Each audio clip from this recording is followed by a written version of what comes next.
6 mois plus tard, ça paraît peut-être pas, la suite du projet Arduino de Vincent sur le moniteur de porte de garage.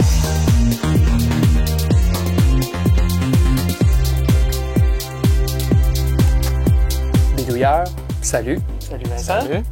Ça fait un petit bout de temps, en effet. Ça n'a peut-être pas paru. Vous avez vu la partie 1 de cette courte série de 2 vidéos. Vous l'avez vu il y a à peine une semaine, peut-être, là. Mais en réalité, ça fait 6 mois depuis l'enregistrement de la première partie. À preuve, on porte des chandails à manches longues et dehors, il fait moins 15. Alors que dans la première vidéo, c'était au mois d'août. On a eu un bel été, justement. Malheureusement, on est dans la neige, donc on finit ça. Ça offre un petit défi additionnel puisqu'on va travailler dans le garage et il fait plutôt froid. Mais bon, alors ce qu'on avait fait dans la première partie, peut-être tu peux nous résumer ça? Oui, c'est ça. Donc j'avais expliqué dans le fond rapidement un schéma bloc, là, vraiment les composants en général de qu'est-ce que ça va avoir là le montage. J'ai fait un petit plan logique du code source rapidement sans trop faire attention à la syntaxe et tout. Ouais. Donc juste rapidement les instructions qu'on va exécuter. Ensuite, on a implémenté le code source, puis on a fait des essais. C'est un petit essai. C'est ça, des petits essais avec des boutons, puis donc c'est ça. Okay. Une petite plaquette de montage, puis donc c'est pas mal ça qu'on avait fait jusqu'à date. Là. OK, bon ben parfait. Dans cette vidéo aussi, ce qu'on va faire, c'est on va évidemment découvrir comment se brancher sur l'ouvre-porte de garage, parce que on ne veut pas le modifier, on veut se brancher sur les connexions existantes. Donc ça, c'est une chose qu'on va faire. On va faire une proposition sur comment on va se brancher. Ensuite, je vais vous montrer un schéma électrique qu'on a saisi sur la solution finale. Et puis, on va évidemment aussi vous montrer une petite modification qu'on a fait au niveau du logiciel puisqu'on a découvert des choses. Alors, on va se brancher, puis on est obligé de modifier le code un petit peu. On va l'essayer après ça dans le garage. On va vous montrer ça. Et puis, on va le faire donc fonctionner de façon définitive sur l'ouvre-porte de garage lui-même. L'installation ne sera pas une installation finale, étant donné qu'il fait froid, c'est près du point de congélation dans le garage. Puis, j'attendrai un peu plus tard. L'été, oui. De toute façon, la porte de garage en hiver, on la ferme aussitôt que possible, on la laisse jamais ouverte, donc c'est pas un gros problème. Alors, première étape, on va vous montrer une proposition d'interface qu'on veut faire pour se brancher sur la porte de garage, puis ça va être Vincent qui va le faire. Donc voilà rapidement la proposition d'une interface qu'on pensait qu'elle allait fonctionner. Donc on s'est dit que c'est probablement ça qui va faire l'affaire pour notre projet. Donc en fait, là en rouge ici, on a la partie qu'on va ajouter, mais on va voir ça plus tard, on va se concentrer sur ce qui est déjà existant, donc ce qui est en haut. En fait, l'ouvre-porte en tant que tel est constitué de 3 bornes. La borne centrale est la mise à la terre, et les 2 bornes aux extrémités sont 2 points positifs dans le fond. Bon, on va commencer ici à gauche. Alors on a le bouton pour fermer ou ouvrir la porte de garage. Et on remarque très bien que si on appuie dessus, il y a un court-circuit qui se crée entre ces 2 bornes-là. Donc assez simple. Et puis pour ce qui est à droite, ici on a le détecteur lumineux qui vient envoyer des impulsions à la borne positive de droite. Donc plus en détail un peu, dans le fond ici on a l'impulsion. Donc c'est une impulsion avec une amplitude de 6 volts, ça passe de 6 à 0. Donc c'est 5,5 millisecondes de niveau haut et puis 0,5 millisecondes de niveau bas. Et le niveau bas, c'est l'impulsion qui est envoyée pour dire au détecteur, à l'ouvre-porte en fait, qu'il n'y a personne qui est passé dans le détecteur. Et dans le fond, c'est un peu ce mécanisme-là qu'on va exploiter. Donc à toutes les 5,5 millisecondes, il vérifie s'il y a quelqu'un qui passe sur l'ouvre-porte. Pour ce qui est du système pour détecter le passage en tant que tel, on a le système ici avec la diode et le détecteur.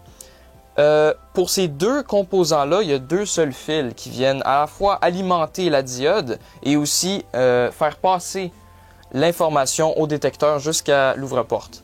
Donc comment ça fonctionne, c'est qu'il y a l'alimentation ici. Et donc justement ici, on a les 2 fils qui viennent alimenter la diode. Et cette même tension-là vient alimenter le détecteur.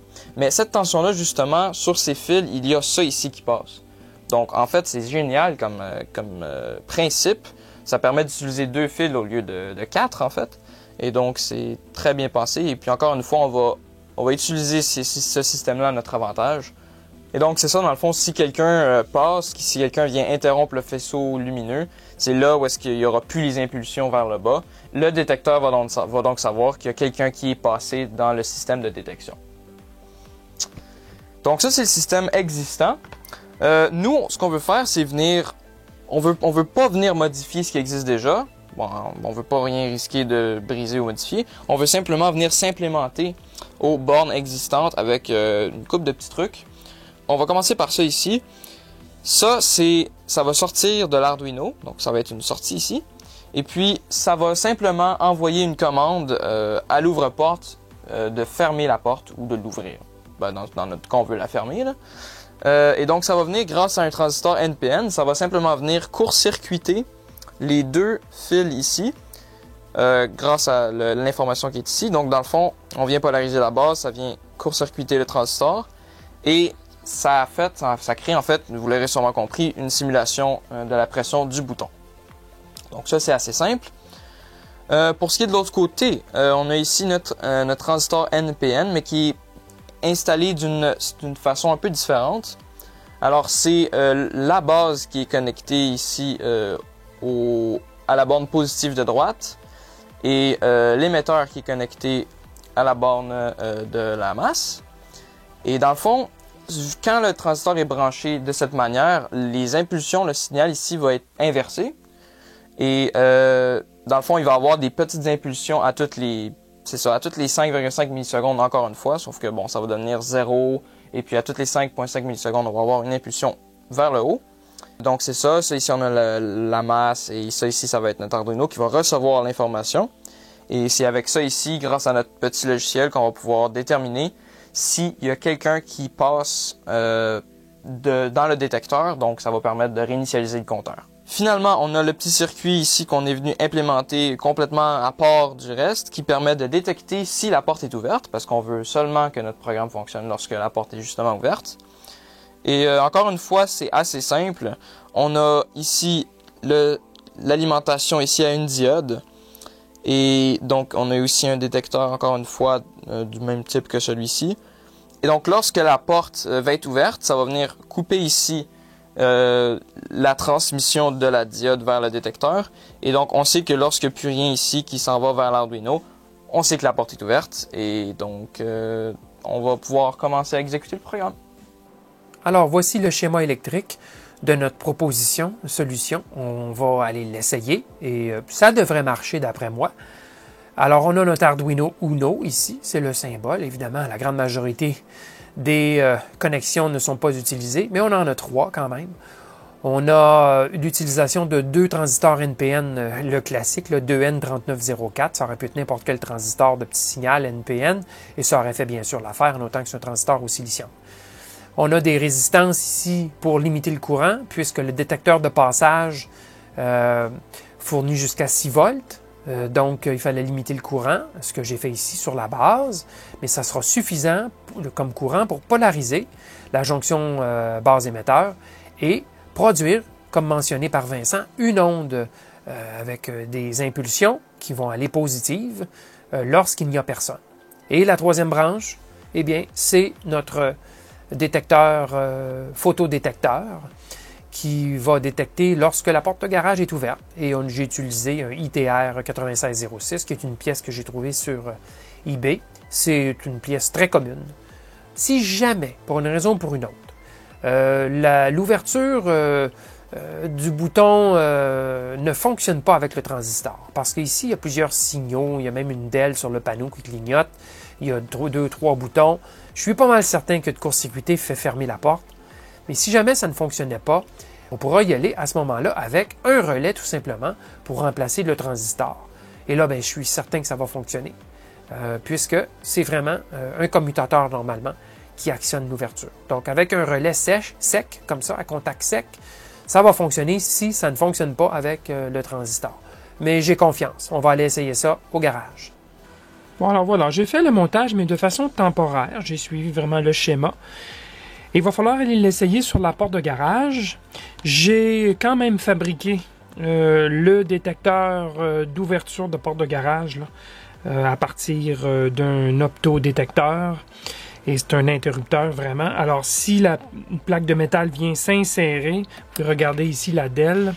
Si j'insère, eh bien, la DEL se met à clignoter, ce qui indique que la porte est ouverte. Et lorsque la porte va se refermer, ben, ça va cesser. Et à nouveau, si la porte se ouvre, il va compter les 10 secondes dans ce cas-ci pour l'essai, mais ça sera bien sûr une heure et plus là, dans le cas de l'implémentation finale. Donc, ce circuit-là fonctionne. Ce que je lui ai connecté, c'est tel que montré dans le schéma. Un transistor, c'est vraiment pas facile à voir ici, là, mais croyez-moi, c'est ce qu'il y a dans le schéma. On a un petit transistor ici. Et on a deux transistors, en fait, et 3 résistances. Alors voilà, il ne reste plus qu'à aller dans le garage et installer ça de façon temporaire pour voir si les transistors vont, 1, détecter les pulsations, et 2, opérer l'ouvre-porte de garage. Et lorsqu'on aura vérifié que le circuit fonctionne bien sur l'ouvre-porte de garage, on voudra transférer les 2 transistors et les 3 résistances sur un shield comme ça qui est fait exprès pour l'Arduino Uno, donc une plaque de prototypage qui vient se brancher par-dessus l'Arduino Uno tout simplement et qui nous permettra de souder les composants. Et je rajouterai aussi un petit bornier comme ça qui vient pincer les fils pour le détecteur d'ouverture de porte de garage. Comme ça sera inséré. Donc, ça sera relativement facile de faire nos branchements et ça sera la solution permanente.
Bravo! Il fait froid. Je ne sais pas si vous voyez la condensation. Alors, on a réussi. Vous avez vu que c'est pas mal tenu de peur avec du ruban gommé, là. Mais c'était pour faire le premier essai, évidemment. Il fait trop froid pour faire une installation finale. D'ailleurs, les fils sont beaucoup trop durs pour manipuler. Alors, on va attendre au printemps, je pense. Définitivement. Quand il va faire peut-être 10 degrés ou plus, parce que présentement, c'est vraiment pas les conditions idéales. Ouais. Mais tu as réussi ton projet avec un peu de temps, par contre. Ça a pris un bon délai. Ouais, c'est sûr. Ouais. Mais, alors, le changement dans le code, on n'en a pas parlé, mais c'était juste qu'il fallait évidemment détecter les pulsations plutôt qu'un état constant de présence ou d'absence lorsque quelqu'un passe dans la porte. Alors, c'était juste ça, le petit changement de code, là, on ne vous l'a pas montré, mais le code est évidemment disponible pour téléchargement sur le site web de bidouilleur.ca dans la section fichiers d'électrobidouilleur. Alors ça, vous allez le trouver sans problème. Aussi, il ne faudra pas oublier de changer le temps. Là, on l'a mis à 10 secondes pour la démonstration, mais il faudra le mettre à 1 heure. C'est vrai, 1 heure ou 90 minutes, le temps qu'on veut, là, plutôt que 10 secondes. Avant que la porte se referme tout seul. Alors, le temps nous dira aussi si ça va être assez solide, la petite plaque puis le détecteur, parce que c'est sûr que l'optodétecteur, l'écartement est très, très faible. Alors, s'il y a beaucoup de vibrations avec la porte, puis éventuellement, il va peut-être avoir collision. On n'a pas beaucoup de jeux, c'est sûr. Non, alors à ce moment-là, il faudra passer à une autre technique. On peut utiliser un détecteur de proximité aux ultrasons qui détecterait la proximité de la porte. Ça pourrait être utilisé aussi. On aurait pu utiliser ça plutôt qu'un détecteur optique. Ouais. Si le détecteur optique ne marche pas, on passera un détecteur de proximité. Ça marche très bien aussi, il n'y a pas de problème. Pour l'instant, ça a l'air d'être bon. Ouais, je pense. Ouais, ça va fonctionner comme ça. On l'a ouvert pour au moins une demi-douzaine de fois. Ah, ouais. Et puis, il n'y a pas de collision jusqu'à maintenant. Donc, ça regarde bien, comme on dit. Donc, j'espère que vous avez apprécié cette petite courte série de 2 vidéos. Et puis, il y en aura d'autres certainement, des projets. Tu as toutes sortes d'idées des idées qui suivent. Donc, on verra bien. Ça ne sera peut-être pas sur de l'Arduino non plus. Effectivement. Faudra voir. Alors, on espère que vous avez apprécié. Puis, merci beaucoup de nous avoir suivis. Et on vous dit à la prochaine. Je savais pas que tu allais faire ça. C'est bon.